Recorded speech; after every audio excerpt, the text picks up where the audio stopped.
silakan. Pak, saya mau tanya. Ya, dengan siapa nih? Dengan Lydia, Pak. Oke, Lydia, silakan. Nah, Pak, saya mau tanya, kalau tadi kan Bapak bilang bisa yang data primer atau data sekunder kan. Kalau yang primer, kita surveinya itu tuh dari yang indikator kemarin belajar bukan, Pak? Oh, Atau ya, beda? baik. Oke.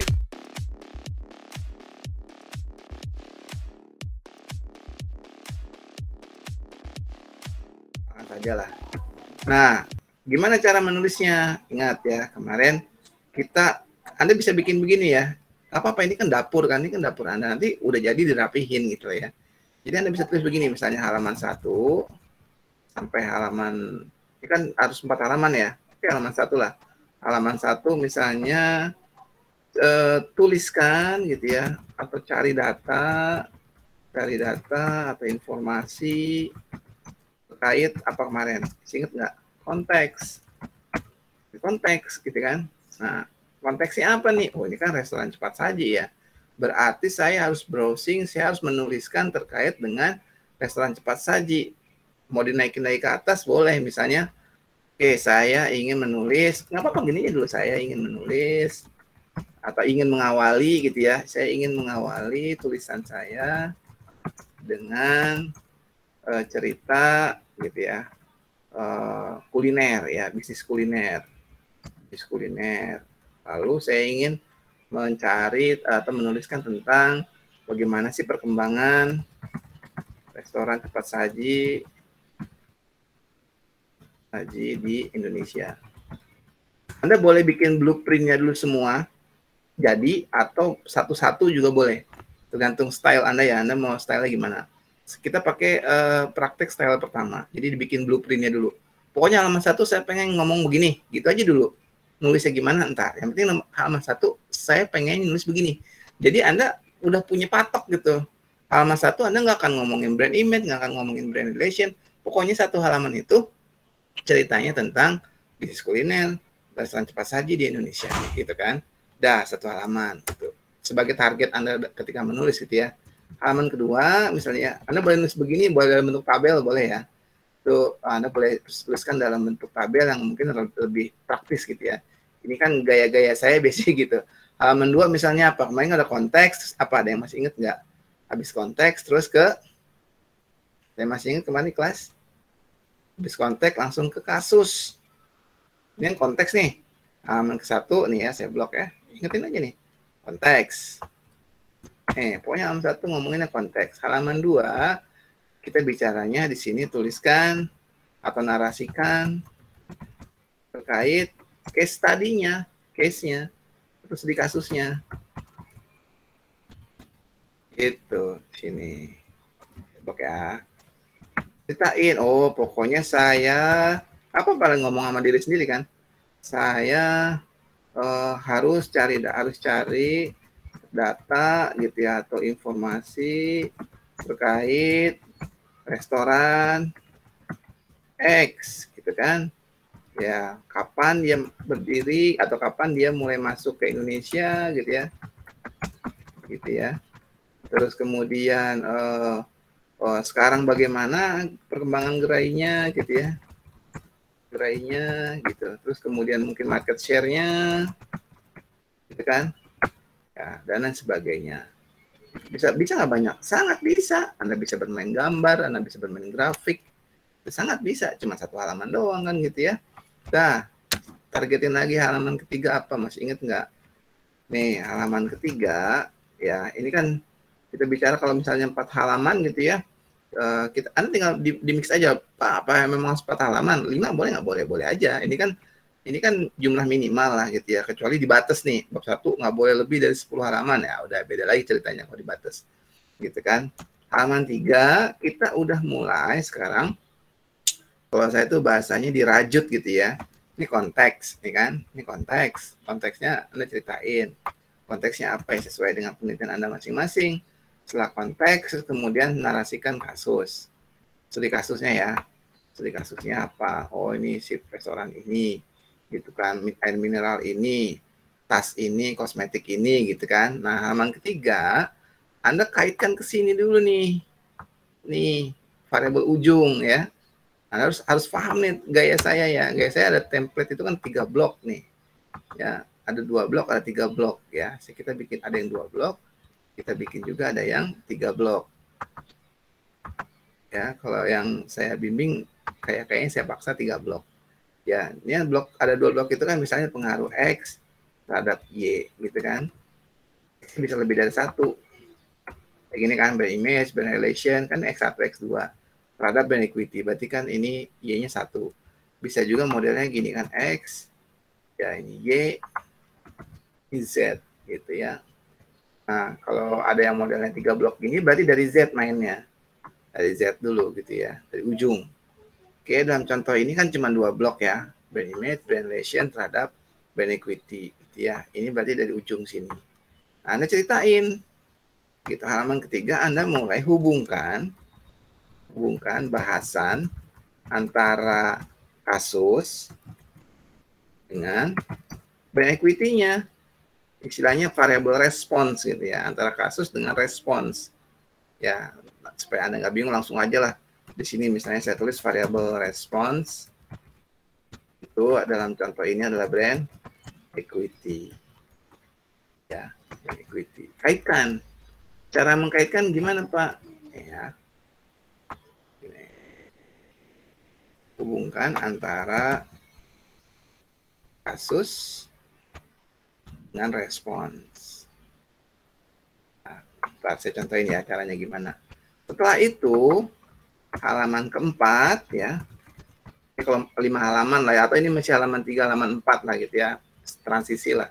Halaman 3, halaman 4, mungkin Anda sudah mulai sampaikan, jelaskan bahwa variabel respon tadi, ya variabel respon, ingat ya bahasanya ada prediktor, ya ada respons. Variabel prediktor itu variabel ujung, respon itu variabel prediktor itu variabel depan, variabel respon itu variabel ujungnya ya, gitu ya. Anda harus paham nih ya, ini kan style saya gitu kan, ini depan ya, ini ujung kan, ini depan, ini tengah, ini ujung gitu kan. Nah, halaman 3 sampai halaman 4 mungkin Anda tulis bahwa variabel response atau dalam hal ini tadi brand equity itu dapat dibentuk oleh banyak faktor, kan gitu ya, dapat dibentuk oleh banyak faktor. Ya, salah satunya atau faktor-faktor yang yang berpengaruh atau faktor yang mampu membentuk gitu ya brand equity gitu ya. Menurut siapa? Menurut Kotler kah? Menurut Solomon? Menurut Eker? Menurut siapa? Nah, itu dapat dibentuk oleh apa ya? Variabel Anda masing-masing. Nah, jangan lompat kemana-mana ya. Lihat, Anda di sini brand image sama brand relation gitu. Jadi dapat dibentuk oleh apa? Oleh prediktornya. Prediktor itu bisa 1, bisa lebih dari 1 ya. Gitu. Dalam hal ini contohnya adalah brand image dan brand relation. Misalnya gitu ya, misalkan aja. Nah, Anda bilang bahwa variable respon brand equity itu dapat dibentuk oleh banyak loh, misalnya ya. Bisa ini, bisa ini, bisa ini. Nah, 2 faktor utama yang merupakan faktor terkuat dalam membentuk brand equity adalah brand image dan brand relation. Misalnya dalam kurung Kotler 2010 misalnya gitu. Ya, di sini berarti bahwa variable response brand equity dapat dibentuk oleh prediktor. Jadi halaman 3 sampai 4 ngomongin bahwa variabel respon Anda dibentuk oleh apa? Ini dibentuk oleh prediktornya. Itu baru halaman 4 terakhir ditutup dengan apa? Halaman 4 Anda fokus ke fenomena gitu. Fokus ke fenomena. Fenomena itu apa sih? Udah berkali-kali saya jelasin. Misalnya problem. Problem. Fokus. Nah, Anda bilang, Anda udah jelasin kan, ini konteks saya kuliner, restoran cepat saji. Oke, kasus saya ini adalah restoran X. Dia udah masuk ke Indonesia sejak gini. Sekarang gerainya begini, market share begini. Oke, nah, si restoran X tadi memiliki brand yang sudah cukup dikenal di masyarakat, gitu kan. Nah, kemudian tentu saja dalam perjalanan operasional bisnisnya, brand tersebut harus di-maintain sedemikian rupa sehingga memiliki ekuitas merek yang baik. Nah, udah masuk tuh. Set. dihubungkan nih halaman 3. Jelasin, brand equity atau ekuitas merek adalah sebuah liabilitas merek seperangkat misalnya ya aset yang sifatnya intangible gitu kan, misalnya begitu. Menurut siapa? Nggak perlu definisi nggak perlu terlalu banyak karena kan itu ada di tinjauan pustaka kan, tapi jelasin aja dulu. Kena si restoran X tadi kaitkan bahwa dia misalnya agar dapat diterima oleh pasar, agar bisa survive, agar bisa memenangkan persaingan, misalnya gitu ya, maka dia harus memperkuat ekuitas mereknya. Masuk tuh ke variable respon, ya nggak? Nah, dari situ halaman berikutnya ceritain bahwa brand equity itu sendiri dapat dibentuk oleh banyak faktor. Ya, faktor utama, ya faktor pertama yang dapat membentuk misalnya sifat brand equity adalah brand image. Kotler tahun sekian menjelaskan bahwa brand image, citra merek merupakan bla bla bla bla dan dapat membentuk ekuitas merek dan seterusnya sampai brand relation. Halaman terakhir, bukan halaman terakhir ya, halaman keempat atau section yang menjadi section inti ada cerita fenomena. Nah, fenomena fokus ke problemsnya. Problemsnya apa? Ingat, balik lagi. Anda lagi ngomongin brand equity. Ya, fenomena adanya di ujung. Memang pada umumnya fenomena di ujung ya di sini. Tapi kalau fenomena ini Anda mau taruh di tengah kayak gini, nggak apa-apa juga, boleh. Ya, fenomenanya di tengah sini misalnya ya, boleh. Gitu. Atau misalnya kalau yang kemarin masih bimbingan saya taruh di depan, misalnya greenwashing di depan. Gitu ya, itu juga boleh, nggak masalah. Yang penting Anda fokus dulu fenomenanya apa yang terjadi di sana, gitu ya. Nah, fenomena ini, ya, problems yang teridentifikasi ini Anda harus dukung oleh data. Itu harus didukung, wajib nih. Nggak boleh kita berstatement nggak ada data ya. Saya ingetin berkali-kali, jangan sampai Anda menyatakan sesuatu yang kurang bagus, tapi nggak ada data gitu ya. Harus didukung oleh data. Data ini boleh data primer, ya, boleh primer. Misalkan Anda melakukan survei dulu ya. Kemudian bisa juga data sekunder. Kemudian misalkan Anda punya data dari hasil dari mana, misalnya dari situs terkemuka gitu ya. Wah, situs terkemuka misalnya gitu .com misalnya ya gitu ya, situs terkemuka lah gitu ya. Setelah itu udah ada dapat fenomena, misalnya fenomenanya gimana nih, saya contohin ya, misalkan datanya primer. Anda bertanya aja ke 30 responden gitu ya. Oke, misalnya saya lompat nggak ya, saya khawatir lompat ya, oke enter aja deh belakangan, takutnya saya lompat. Oke, kita udah punya blueprint ya. Kita sudah punya blueprint bahwa Anda ditargetkan atau Anda mentargetkan diri Anda sendiri, yang mentargetkan diri Anda, yang memacu diri Anda ya. Ya, kami dosen, saya dosen sifatnya hanya mengarahkan. Kayak gitu ya. Kalau diri Anda sendiri malas, Anda sendiri tidak termotivasi, ya udah gitu ya. Selesai. Tapi kalau Anda termotivasi kuat, Anda ingin benar-benar bisa, ya, Anda ingin punya kepuasan tersendiri, kepuasan batin bahwa wah, bener nih, ini karya gue sendiri nih, masterpiece gitu ya, wah kan bangga gitu kan, daripada ya itu nanti ternyata ketahuan plagiat gitu ya, itu kan malah kan menjadi ini ya, menjadi kurang baik gitu, atau menjadi berbahaya. Ini Anda blueprintnya, jadi nulis 4 halaman, kudu nulis begini, bahasa gampangnya gitu, kudu nulis begini, jadi jangan lompat-lompat, ibarat kayak kita bikin film, ya kan ada tuh nonton sekarang film yang lagi ramai itu ya, Squid Game. Squid Game. Jadi dia gimana tuh alur tuh film gitu kan. Dari mulai dia orang yang terlibat banyak hutang sampai kemudian dia menang gitu kan. Sampai dia misalnya akhirnya duitnya bikin dia stres juga gitu kan. Nah, itu kan ada alur ceritanya. Ya, sama ini juga Anda menulis pasti pakai alur. Kalau Anda tidak bikin skemanya, nanti nulisnya kemana-mana. Anda jadi terpengaruh tulisan orang. Kalau Anda browsing punya orang, Anda terpengaruh tulisan orang. Mendingan begini, jadi ini sudah Anda setting sendiri bahwa saya harus nulisnya begini. Tinggal inspirasinya nanti kan gitu ya. Oke, sekarang kita langsung praktek ya. Atau sebelum itu saya mau tanya dulu, dari skema ini, ya dari skema yang yang saya sampaikan ini, ada yang mau direspon dulu nggak? Ada yang mau ditanyain dulu nggak? Ya, silakan. Pak, saya mau tanya. Ya, dengan siapa nih? Dengan Lydia, Pak. Oke, Lydia, silakan. Nah, Pak, saya mau tanya, kalau tadi kan Bapak bilang bisa yang data primer atau data sekunder kan. Kalau yang primer, kita surveinya itu tuh dari yang indikator kemarin belajar bukan Pak? Atau beda? Baik. Oke. Oke, baik. Itu pertanyaan bagus ya. Ini mau saya jawab sekarang apa? Karena ini adanya nanti di halaman terakhir kan? Ya, atau saya balikin ke teman-teman semua. Ini mau langsung direspon sekarang apa ditampung dulu? Karena ini ada di sini kan, ada di section sini. Gimana menurut pendapat yang lain? Saya langsung respon sekarang atau kita secara overall dulu? Gimana? Sekalian aja kali Pak ya? Langsung direspon. Gitu. Iya Pak. Oke, baik ya.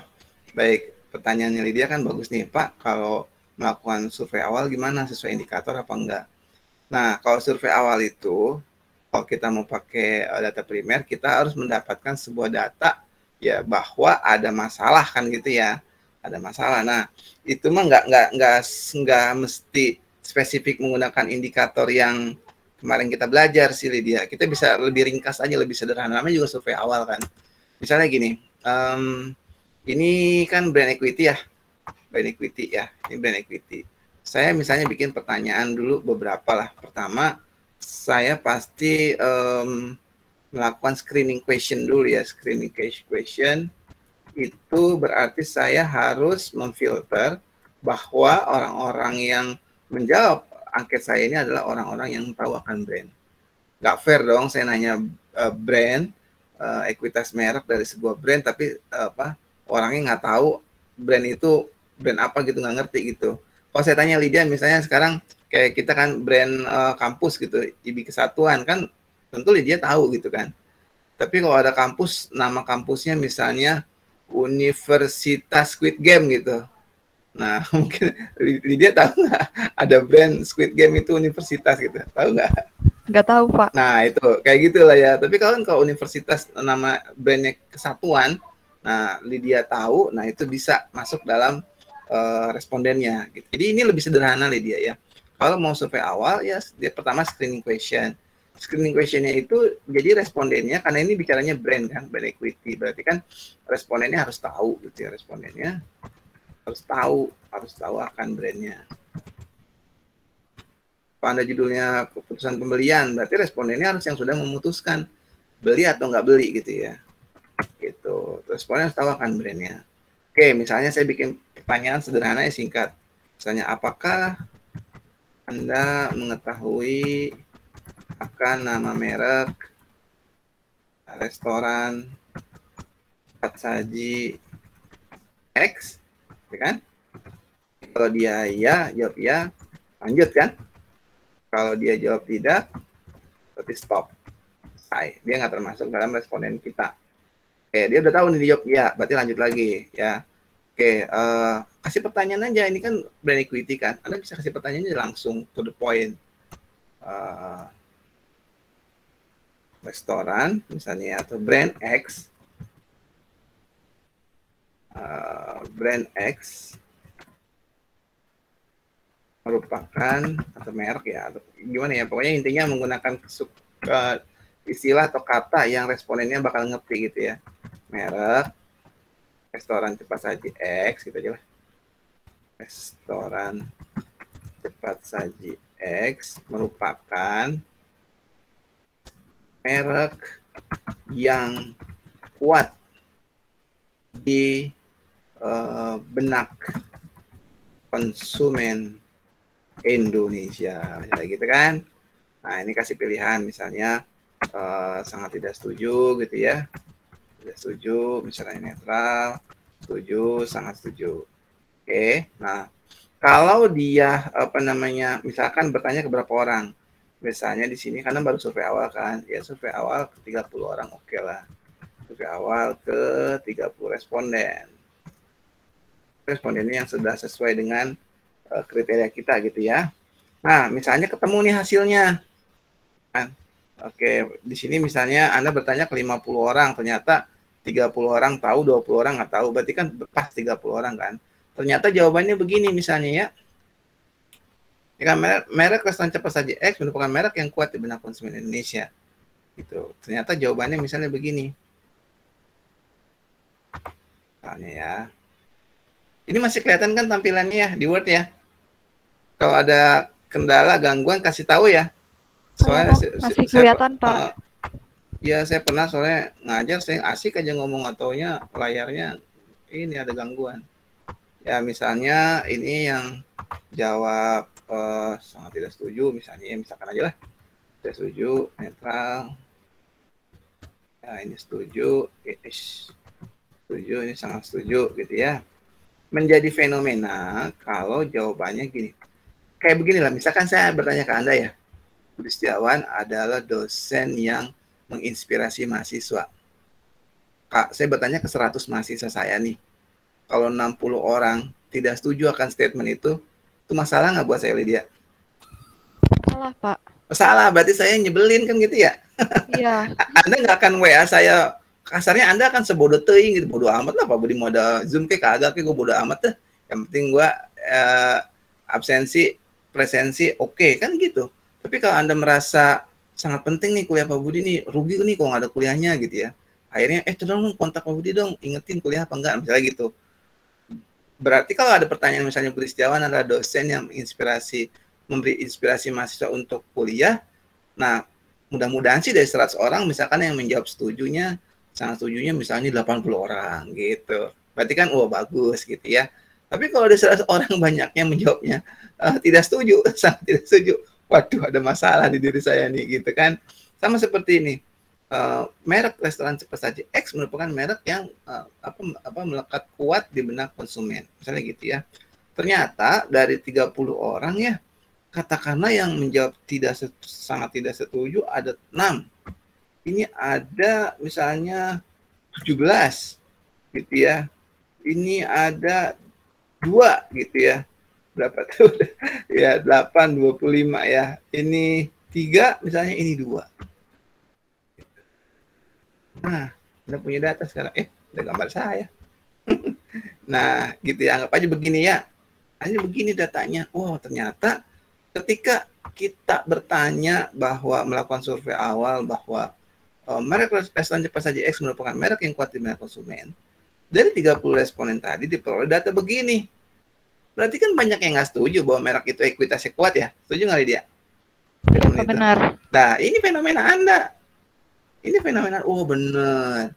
Nih dia ekuitasnya nggak bagus-bagus amat gitu ya. Iya sih dari USA gitu ya. Iya sih dari Turki misalnya gitu. Tapi ternyata enggak kok menurut responden saya. Nah, Anda berstatement ada datanya. Jadi siapapun nanti yang tanda petik ya. Loh, Anda kata siapa restoran kami mereknya ini nggak kuat melekat. Ya ini data saya, Pak. Aman gitu.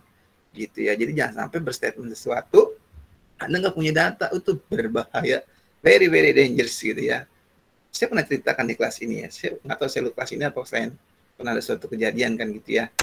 Mahasiswanya nulis perusahaan X, bilang datanya jelek, bilang statementnya jelek tapi nggak ada data. Dia kerja di perusahaan itu. Bosnya kemudian baca skripsinya yang ada di online. Nah kan repot kan, Lydia nggak mau kan itu terjadi. Walaupun 1 dari 1 juta mahasiswa ya, tapi kalau 1 itu adalah Lydia kan Lydia nggak mau gitu kan. Ya jangan gambling lah ya. Nah ini ya, Anda sudah nanya ini kan, ekuitas mereknya kan, dapat nih fenomenanya. Ingat ya, ini kalau data primer ya, ingat ya, ini kalau data primer yang jadi pertanyaan Lydia adalah kalau datanya primer. Kalau data sekunder Anda bisa browsing dulu, ada nggak terkait ekuitas merek si X tadi ya. Ada nih di situs berita ini nih. Ini kan situs beritanya terpercaya gitu ya. Andal gitu ya, reputasinya baik. Ini itu juga udah oke. Kalau survei awal kayak gini, coba Anda duga lagi kan judulnya tadi ini, judulnya adalah ini kan brand image kan. Brand image kan dugaan-dugaannya bahwa ekuitas merek akan dibentuk oleh brand image dan brand relation. Anda tanya lagi di sini. Ya, ingat di sini tanya lagi pertanyaan berikutnya. Misalnya merek restoran saji X misalnya ya, memiliki citra yang positif gitu kan di konsumen Indonesia gitu. Sama kayak tadi ya. Tanya lagi satu lagi. Merek restoran cepat saji X dari brand relation ya. Gitu. Brand relation itu hubungan antara konsumen dengan si merek gitu ya. Atau gini, bisa dibalik, ini kan brand relation ya. Konsumen atau saya sebagai konsumen gitu ya, atau Anda lah. Kalau saya berarti kan pertanyaannya saya, berarti maksudnya ke si yang jawab, tapi bisa juga kata Anda. Anda misalnya ya, memiliki hubungan emosional yang positif dengan merek restoran cepat saji X. Dah gitu. Terus gimana nih Pak? Ya ini sama kayak tadi. Jawabannya kayak begini gitu ya. Oh enggak kok, dia citranya nggak positif-positif amat gitu ya. Anda memiliki hubungan emosional yang positif, kagak, bodo amat saya mah gitu ya. Kan gitu. Sehingga nih semua kaitan rajutannya jadi. Anda punya blueprintnya ini, semua tulisannya akan nyambung semua. Ini loh datanya, bener loh kata teori. Ya, kata teori bener bahwa variable brand equity itu bisa dibentuk oleh prediktornya, yaitu brand image dan brand relation. Nih buktinya. Saya melakukan survei awal loh, ini 30 responden. Saya udah saya screening bahwa responden saya adalah responden yang tahu akan brand itu. Saya tanya dulu, Anda tahu brand X nggak? Tahu. Kalau nggak tahu, udah stop, terima kasih. Tahu, ya udah tanya lagi. Setuju nggak sih bahwa merek restoran X ini merek yang kuat di benak konsumen? Kalau dari 30-nya 30 semuanya sangat setuju, berarti kan fenomenanya bukan itu. Gitu ya. Berarti gimana Pak kalau itu terjadi ya? Berarti jangan-jangan itu bukan fenomena yang terjadi di restoran cepat saji X. Mungkin restoran cepat saji Y, mungkin restoran cepat saji A gitu ya. Anda harus ganti ininya. Bukan diganti variabelnya, tapi ganti ininya aja. Tadinya restoran X, ganti restoran Y, restoran Z gitu ya. Kayak gitu. Jadi Anda harus tahu dulu blueprintnya, skemanya harus nulisnya seperti apa. Sampai sini kejawab nggak Lydia? Bu, Pak. Oke, ada lagi yang mau Terima tanyain? kasih. Ya, ada lagi yang mau tanyain yang lain? Oh, sekarang yang sekunder, Pak. Mau nanya soal yang sekunder. Ya, oke. Kalau misalnya berarti nih, kita kan nyari permasalahannya kayak misalnya penjualannya lagi turun. Nah, berarti itu tinggal kita jelasin aja kita dapat sumber dari mana apa gimana tuh, Pak? Iya, kalau misalnya, makanya kan kalau data sekunder harus terkait sama judulnya kan. Kalau data penjualan mau dikaitkan sama brand equity, gimana tuh relasinya? Oh, kalau misalnya dia brandnya ekuitasnya lemah, orang jadi nggak mau beli. Orang karena nggak mau beli, karena dia nggak begitu yakin akan merek tersebut, ya menyebabkan kinerja penjualannya juga ternyata mengalami penurunan. Nah, itu bisa juga begitu. Itu bisa, dari situ bisa. Jadi intinya data-data yang sekunder yang Anda dapetin harus nyambung sama variabelnya. Ya, harus nyambung sama variabelnya. Oke, terima kasih, Pak. Ya. Oke, ada lagi yang lain?